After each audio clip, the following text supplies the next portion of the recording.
So when God desired to show more convincingly to the heirs of the promise the unchangeable character of his purpose, he guaranteed it with an oath, so that by two unchangeable things, in which it is impossible for God to lie, we who have fled for refuge might have strong encouragement to hold fast to the hope set before us.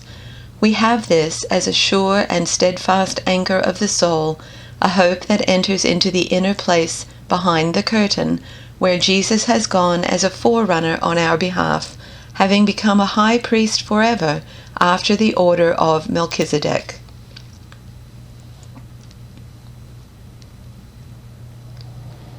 In the same way, when God desired to show even more clearly to the heirs of the promise the unchangeable character of his purpose, he guaranteed it by an oath, so that through two unchangeable things, in which it is impossible that God would prove false, we who have taken refuge might be strongly encouraged to seize the hope set before us.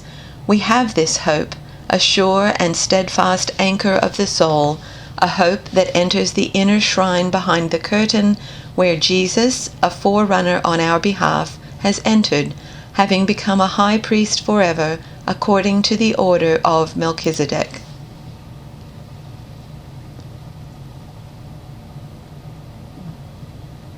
Because God wanted to make the unchanging nature of his purpose very clear to the heirs of what was promised, he confirmed it with an oath. God did this so that, by two unchangeable things in which it is impossible for God to lie, we who have fled to take hold of the hope set before us may be greatly encouraged. We have this hope as an anchor for the soul, firm and secure. It enters the inner sanctuary behind the curtain, where our forerunner, Jesus, has entered on our behalf. He has become a high priest forever, in the order of Melchizedek.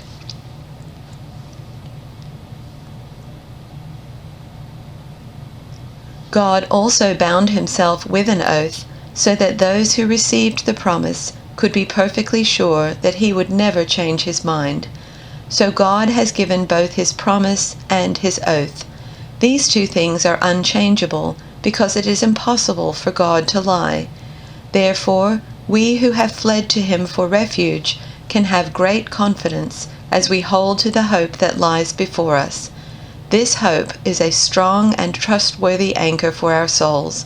It leads us through the curtain into God's inner sanctuary. Jesus has already gone in there for us. He has become our eternal high priest in the order of Melchizedek.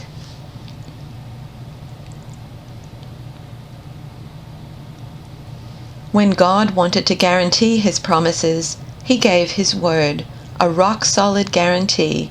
God can't break his word, and because his word cannot change, the promise is likewise unchangeable. We who have run for our very lives to God have every reason to grab the promised hope with both hands and never let go. It's an unbreakable spiritual lifeline, reaching past all appearances right to the very presence of God, where Jesus, running on ahead of us, has taken up his permanent post as high priest for us in the order of Melchizedek.